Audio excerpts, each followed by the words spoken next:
Hello, everybody. It's been several years now, well over 10 years, maybe over 15 years now. I remember walking into a room at my church. My church was holding a meeting. This meeting was called Divorce Care. I can recall distinctly the first time that I walked in and sat down amidst this group of people, and everybody is just looking mean and sour faces. I am sitting down with them, and I look like I'm about to fall apart. I have to tell you that that experience was life changing because divorce care, a Christian ministry, by the way, that walks you through the steps of divorce. I had to take it 3 times. I was a slow learner. The first time I did not. First time, David, yeah, I know we laughing already. First time I did not make it through all 13 weeks. Second Wow. time, I was still in that sour, bitter place. The third time, you see this smile, how I was laughing? I was like, ooh, piece of cake. Listen, this is About This Life with your host, Ian Marie. And About This Life is really a podcast designed to take a look at some of our challenges, some of the things that we go through as life is life, and how do we navigate? How do we navigate those challenges? How do we meet that pressure point, make some adjustments in our mindsets, let it go, change, adjust, as I just mentioned, and forge our way forth with resiliency, not just resiliency, but we want to move into joy. So, my guest today is David Webb. Hi, David. Woo, woo, woo. Hey, Emma, thank Woohoo! you for having me. We're going to have some fun today. Going to have some fun. Absolutely. Oh, yeah. We are laughing, which Oh, is yeah. that's the podcast in There you of go. itself. Thanks for listening. Yes, laughter and joy. So, David, one of the things that I have learned about you is that you were a dentist for many, many years. Okay. But you also have gone through that journey of divorce. You are a father of three. My goodness, father of three. Um, Divorced back in 2008. Yep. So it's been a minute. It's been about 17 years. And I'm saying, oh my goodness, you are creator of 2 podcasts. We will talk about that in a moment. And behind the scenes, just to be transparent, I said, David, you don't get to relax. Because we can co-host this thing together. But David, it's a joy to have you on. It is a joy to open up the conversation to hear from the male perspective. As women, we're always chatting, we're always talking, we're always sharing. And I want this window, this door to be open because we have to believe that, yes, men have hearts too. And we're going to take a deep dive into what that means. Okay. So, how did you two meet? How did you two meet? How did you and your ex wife meet? Tell us that romantic story. That romantic story started when I first came to town and I didn't know very many people. And one of my patients said, "Hey, Dr. Webb, my sister's coming to town. Would you like to meet her?" I said, "Yeah, I go for a free meal. Heck yeah." Mhm. It's all about the meal. When you're starving Boom. 26-year-old. And so I went over there and I met her and things progressed and she was in Sacramento and we dated and ended up getting married a couple years, like a year and a half later. Okay. So, Yeah. was it instant chemistry? Was it? No, Okay. it wasn't really instant. It kind of developed the week she was here. I'm a quick worker. I would say you said it wasn't instant, but you said a week. Yeah, it wasn't like that day, I had to put some work in. Oh yeah. You had to put some work in. Okay, so you put some work in. You the two of you got together. And how long was did the marriage last? It lasted about 21, 22 years. You know, we had the three kids. Our divorce was very contentious. You know, it was just ugly. And it didn't have to be, but, you know, the powers that be made it like that. And I mean, the U was capital U, ugly, and which provided me with some anger issues. And so the anger issues I translated into having a hard time working. It affected my personal friendships. It affected me raising my kids. So I knew I need to take care of that. And men are pushed or raised to, you know, don't show your emotions. Don't do that. And that's a bad thing, guys. You know, you need to show your emotions. You know, you get mad, you need to deal with it because you can't cover that stuff up. And that's what I was doing. And I was getting madder and madder and madder. So my hygienist, because I'm a dentist, was getting divorced, and she was going to a faith-based divorce recovery seminar downtown Colorado Springs. And Okay, it's not. David, I need you to slow down for me for uh, just a little bit because we need to unpack some of these things. okay, I'm You sorry, I'm you going too fast. you had me at contentious.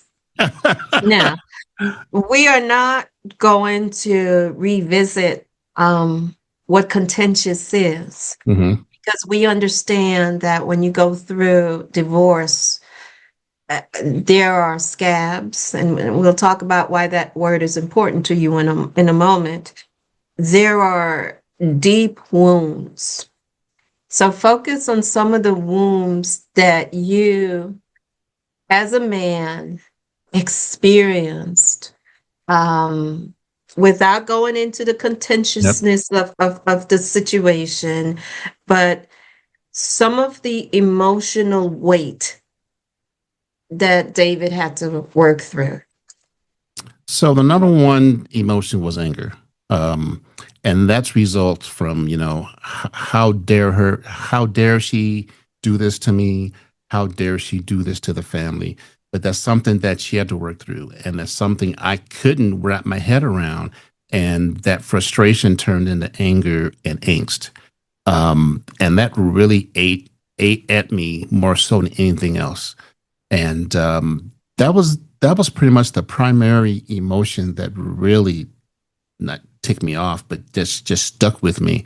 And deep down inside, I knew I had to work on that. Absolutely, because when we think about anger, it is that level of frustration and it speaks to issues of control and not being in control or not seeing an outcome that perhaps you were expecting. And when that outcome is not met, then suddenly what do you do with that? So, in terms of the manifestation of your anger, held it in, lashed out, um, went to the gym. How did you handle the anger you were feeling from being in the situation you were in? I didn't do a good job with that. Like I said, it affected my work. Um, I just thought if I just kept it down, I would be able to control it. But it was a loose cannon, and I was short with people. The manifestations were far and wide. You know, my staff kind of drifted away from me a little bit. They saw I was Mhm. hurting. Um, I didn't turn to anybody. I didn't turn to friends and stuff like that because I thought I could fix it myself. And very often, stay here for a moment because when you talk to guys, and correct me if I'm wrong, in terms of the generalization, it's the whole notion that you can fix it yourself. And also, we love our parents, they raised us well. Sometimes they have this belief system around it. And one of the things society teaches us is a man should be able to shoulder it. A man should be able to handle everything and fix it. What is the fallacy of that? That you can fix everything, that you can handle everything. I think the fallacy is twofold. Number one, we can't. And number two, we don't have the tools to reach out for anybody else. Going to therapy is it or has been taboo for men, especially for Black men. Therapy has been a tabooism, and that's been that dates back to the distrust of therapists and doctors, things like that. That dates back to the Tuskegee experiments. Yes. Yeah, so that's deep rooted in us as Black people. But as a man, you want to, you're the hunter gatherer. You want to take care of it. You want to fix it. Even when a woman tells you something, sometimes they don't want you to fix it. They just want you to listen. And we suck at listening. We do. We Mm, are horrible. mm. Yeah. So sometimes women just want to listen. Who listens to men? We need to listen to each other. And that's what I found. I have a great group of villagers, men villagers, and we get together every now and then and we bounce things off each other. And we figured out that we have to listen to each other in order to move forward. In order to move forward. So what I'm hearing is that you need a core group around you. Oh yeah. Men do, just as women, gather and come together. So then you were walking us through your journey and your story, and your hygienist was going through a divorce, and it brings you to a point of what? How did she help and was instrumental in you seeking help? Well, it was kind of a sideways thing. She was going downtown, and downtown Colorado Springs back then wasn't very safe. And I'm a big guy, and so she asked me, say, "Hey, can you go with me to this divorce recovery?" It was like $25, and I was just going as the heavy security, security.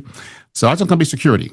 I had no expectations, so I went down, and they had a little workbook. It was $25, and it was 7 weeks, half hour small group, hour Mhm. and a half big group, and I had, like I said, I had no expectations. So I went, I listened. I wasn't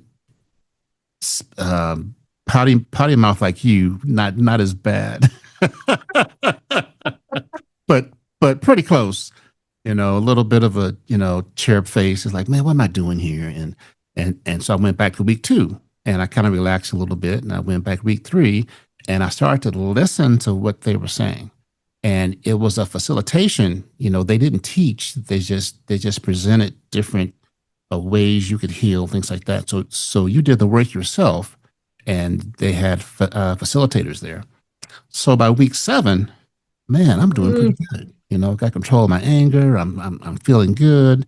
I'm feeling good about divorce. My relationship with my kids are better. My relationship with my friends are better. Things were a whole lot better after that 7 weeks. What are some examples of coping strategies? I can give you an example for me in divorce care.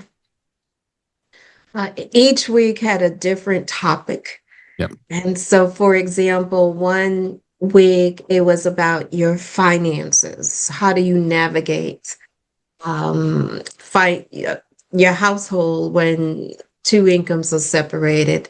Another week, this was a big one. How do you navigate when your ex is dating someone else? So, what are some topics or what are some coping strategies um, that came through that process? Well, the big one, it was day of forgiveness. That was a big one for Mm. me. And that's the ultimate F word. So they present it from the standpoint, they always say that forgiveness is for you and not really for them, and you have to accept it. And so this facilitator broke it down to the point where he said, just imagine your brain's like the Carvana tower, and there's a bunch of cars in there. Mhm. and you want to populate the Carvana Tower with Audis and BMWs, but you got Yugos and you got a couple of Volkswagen things in there. You got a couple of uh, of old cars in there. So you want to populate your brain with positivity. And when you do not forgive, you have old cars taking up space in your brain. So Mhm. that broke it down to me, and it's like, yeah. And I remember I was at this is a great story. I was at on the border hanging out with, most of my friends are divorced because like minded. Yeah. So I was at on the border, and it came to me. I think I've been divorced maybe 6 months, and I got my phone. I texted her, and I said, "I forgive you." And then I said, "No need for a text back." Man, she blew my phone up for a week. That was like a tease. I know. I forgive you. What you mean? What you talking about? I don't have that. I said, look, let it go. So from that moment on, I was able to move on with my life, and but it was hard getting there. That forgiveness part was hard for me, but once you broke it down to a Carvana tower, I'm like, man, I want some Porsches in there.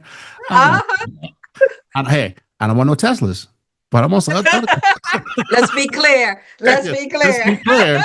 I don't want no key scratch Teslas. I want some real cars up in there. Yeah, like Mercedes, right? Oh BMW. yeah. Oh yeah. I want the Jaguars. Yeah. So I was trying to, and that's kind of how I kind of went with the other parts, with the other stories, that you want to populate your mind with positive things, because it's almost like speak it into existence. Okay. I want to say the example you used. This is why it's so good to have a male perspective because I would not think about cars in your Carvana brain for Tower. the Carvana Tower. No, that's not where we go. And isn't there some scripture? The script, I used to have things memorized, but it's a different season when it says focus on these things, whatever is true, whatever is good. And, maybe when this episode is published, I'll publish that scripture along with it. Mhm. But I remember one of the counselors giving me that scripture. And it's so very true because you can use it even today on any situation because it changes your energy.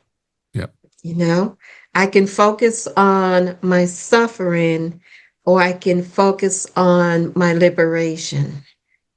I can focus on the pain of separating your life, or I can focus on what new thing God has for me. Yep. Wherever your mind goes, your energy goes. And imagine that because 20 something years, that's a lot of pain. That's a huge investment. So here's my next question. The forgiveness was the huge one. Hmm. There's this idea of reconciliation. I want to introduce that because there are some couples who they're best friends. So, they still talk and they have conversations. But when you go through contentiousness, that doesn't happen. And in the divorce care experience I went through, it was the idea that reconciliation doesn't mean that you get back together. Hmm. Reconciliation might mean, oh, you just are able to have a civil conversation when you're in one another's company. Reconciliation means you can forgive someone. What does the word reconciliation, what does that mean to you, to your heart? Well, to my heart, it means all those things, but in my instance, it wasn't a part of our wheelhouse. We don't talk. Um, we talk about the kids when we need to. There's no discussion between us. There's no email, text, whatever calls, and that's okay. You Mhm. know, not everybody can be the buddy ex spouses, and I give those people kudos, man. I'm like, man, that's amazing. Even when we co-parented, we didn't really talk. So it was almost like I was a single co-parent. Co-parent, yeah. Mm-hmm. And we got through it. My kids are 32, 31, 29, and they're successful. And you just have to go with what you got. I had the old adage, and this is, people need to listen to this one. You need to love your kids more than you hate your ex. Yes, that is And that so got me through important. it. Yeah, that got me through it. So, That is so important. I want to go back to this word forgiveness. What did you need to forgive yourself for? Not her. What did you need to forgive yourself for? everybody in probably 99.99% of breakups, everybody has some part of culpability. It's hardly ever 100% one other person's fault.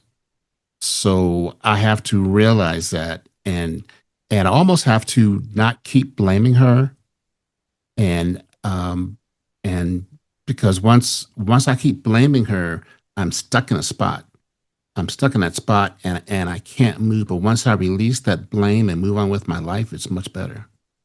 So the forgiveness and reconciliation are tied together, but you can't have one without the other. Absolutely, because the mindset shift, if you would, for our listeners, is this whole idea that no matter no matter who's right, no matter who's wrong, no matter your opinion, it's over. And how do you get to a place when you are no longer blaming that other person?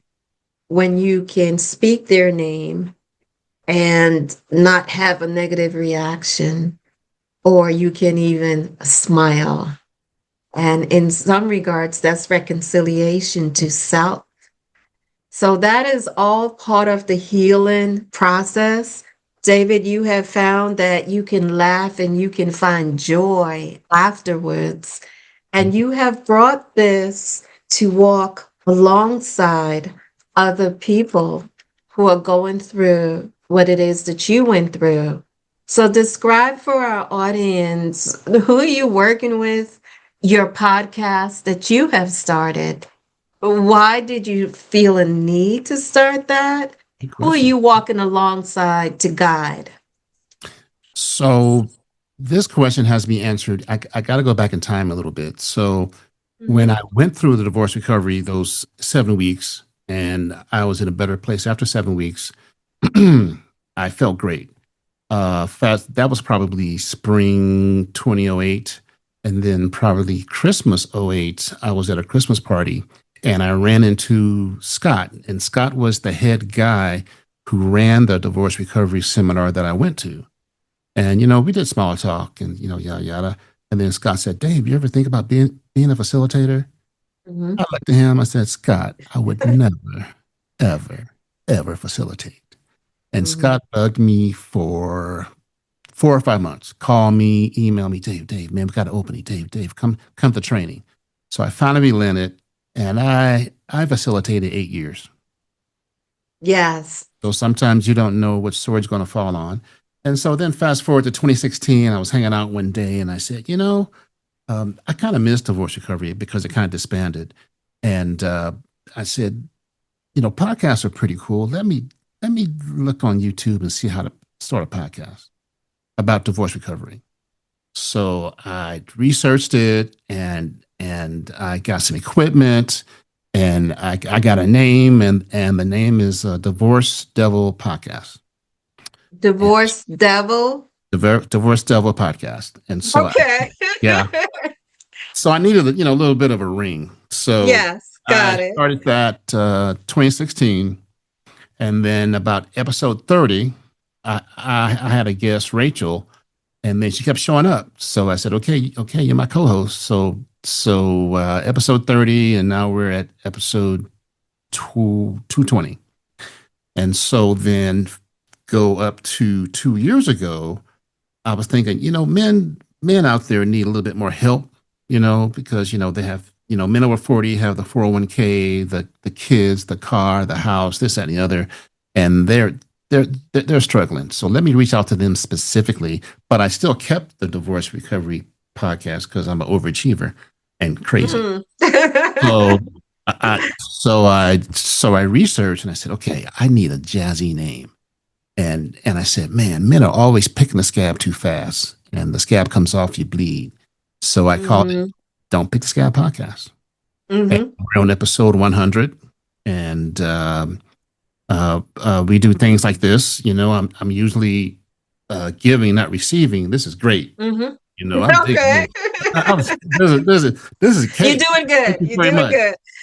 And, and so I have the two podcasts, and then I have a website, davidwebb.net, and I wrote some ebooks, and then my flagship book is Okay, uh-oh. before we get to the Go book, ahead. All right. why shouldn't people pick the scab, not pick the scab, Because invariably, metaphorically and then when you literally? when you pick the scab too soon, it bleeds. So it's almost like, for example, because I went through this, I was healing and I dated too soon. That's a scab. Hmm. I dated way too soon. And it was almost to the point where I was trying to heal through dating. And I didn't Yes. fix myself first. And it was always a crash and burn until I figured out, hey, I need to take a step back and heal. So healing, men, women, it is not linear. It's like a spiral graph. It's all over the place. You But mean what once I heal, you mean it's not permanent and I have to uh, go oh back some no, steps? man, you could be doing great one day. All of a sudden, you hear a song and you boohooing. Oh yeah, Hmm. oh yeah, yeah. And it brings back a memory or an experience. Oh It's yeah. important for the audience to understand that healing is not linear. Correct. So when you go back and forth, because some people might question, okay, well, I'm seeing someone, but I still have feelings for this old relationship. Mhm. And that is normal. Or triggers. There's still some things to trigger um, from the old relationship. How do you manage not bringing the old into the new? Because you said you dated too soon. Yep. I'd imagine you figured it out by now because it's been Oh yeah. 17 Oh years. yeah. Oh yeah. Got it down to science. But another thing too is you always go for what's familiar. So you almost date your ex over again. And I've done that a couple Mm, times.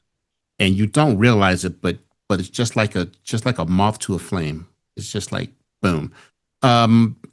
It takes a little while. When I sat back and stopped dating for a while, I started hanging out with my divorced friends. Like I said, like-minded people hang out, and it got to the point where I felt better about myself, and so I did get remarried. I met her hmm. dancing because I got it going on like that. I got those Uh-huh. moves, and we've been married about a year and a half. But I thought I'd never get married again. But Hmm. sometimes you never speak to what you can't control. Correct. What kind of dancing? 80s R&B. Okay. Oh yeah. I would say because I know about hand dancing. Mm-hmm. Detroit ballroom, Chicago, Two step. West Coast swing, two Yeah. step, Chicago Canton. Yeah. stepping. Yeah. Canton Okay, two step. Oh, yeah. There you go. Oh yeah. got you. You're going to have to check out the other episode of my podcast because I just did one on hand dance actually. So in terms of coming to this place, Mm-hmm.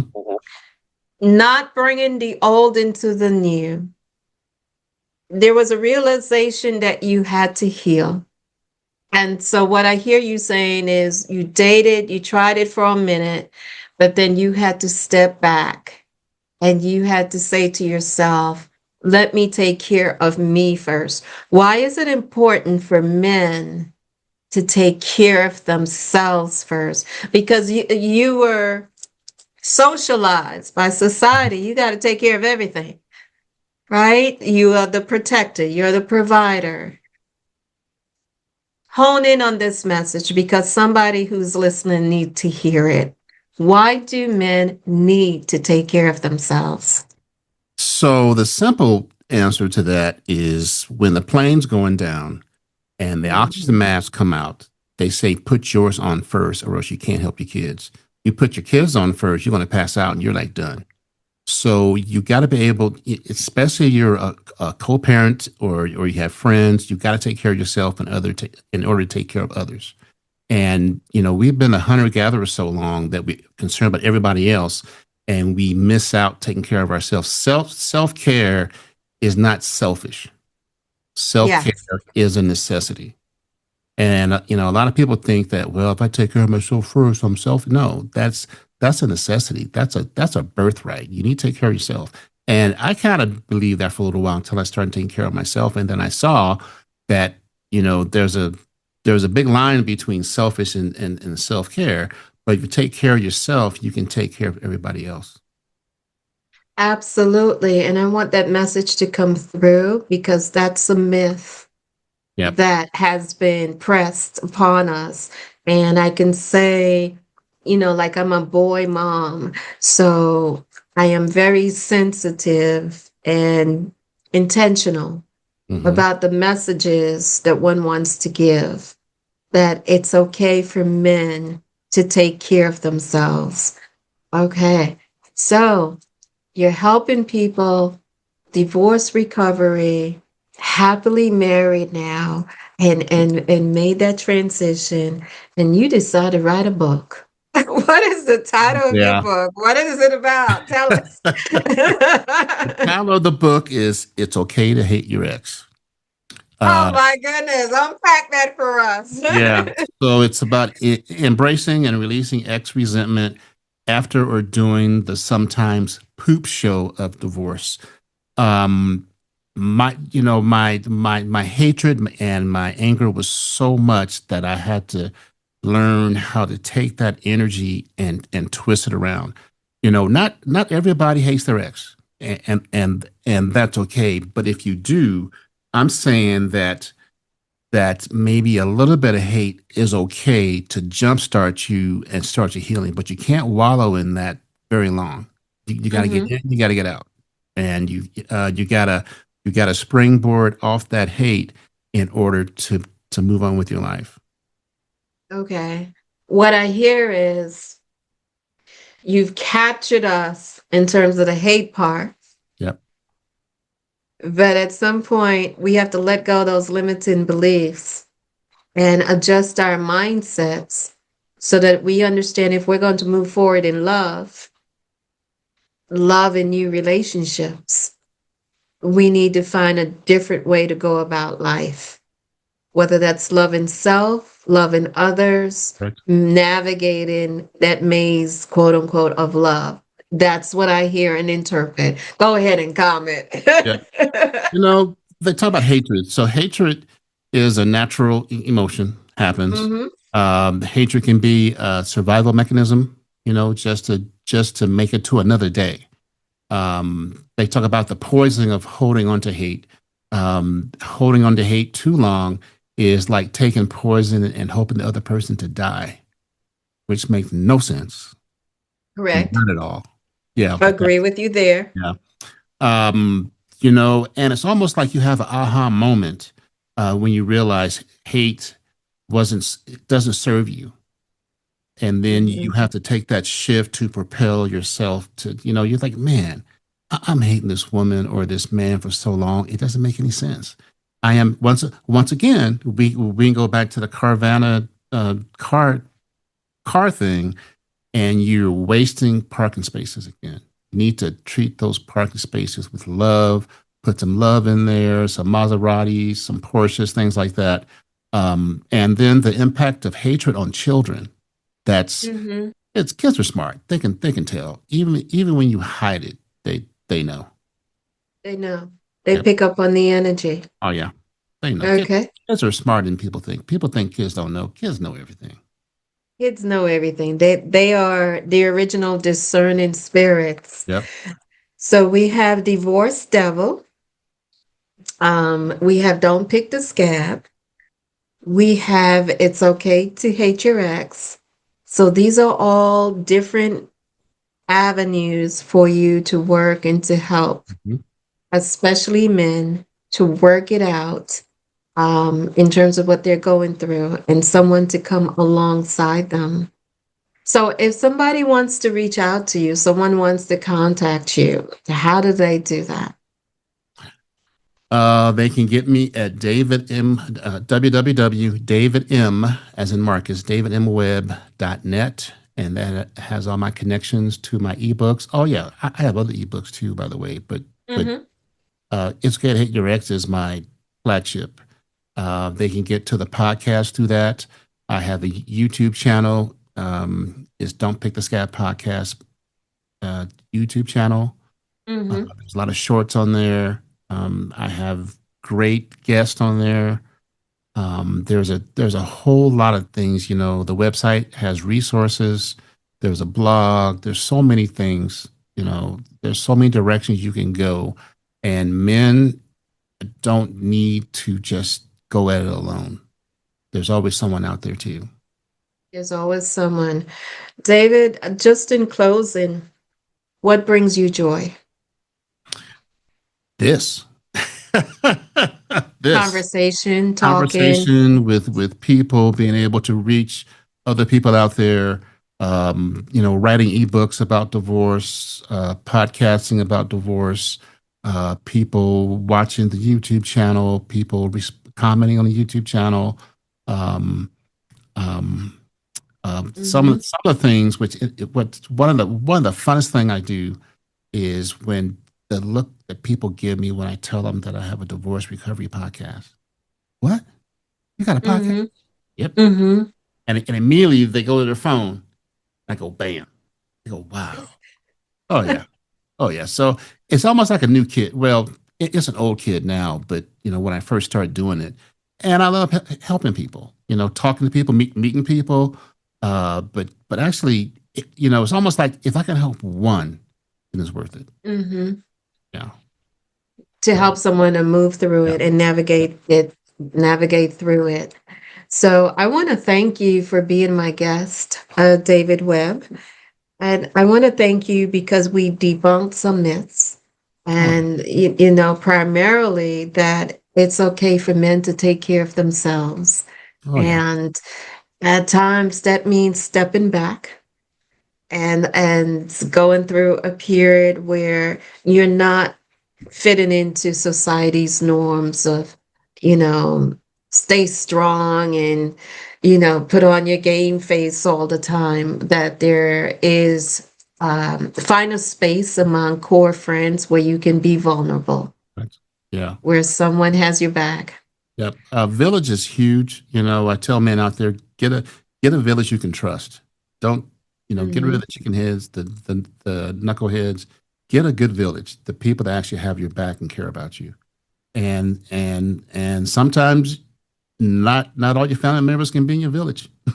Right, right. And I want to give another reference to that, since we're throwing out examples, the Best Man series. Oh yeah. And when they did the reboot, what maybe 1, 2 years Christmas. ago now, Christmas. like there are three, I don't remember the third and final one, and it was 8 episodes. And one of their boys, the writer, he was going through a divorce.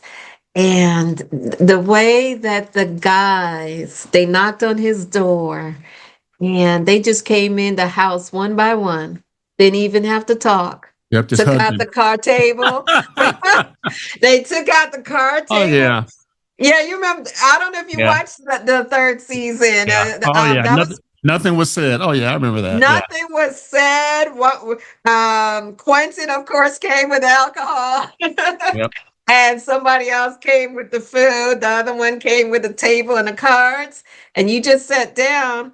And what that speaks to is the ministry of presence. Just Yep. be there. That's the Mhm. village. Just be there. So find yourself a village. It is the message. Okay, everyone. This is Anne Marie, host of About This Life, where we are changing our lives one day at a time. Please like, subscribe, and share with a friend, especially friends who need to hear this message. Take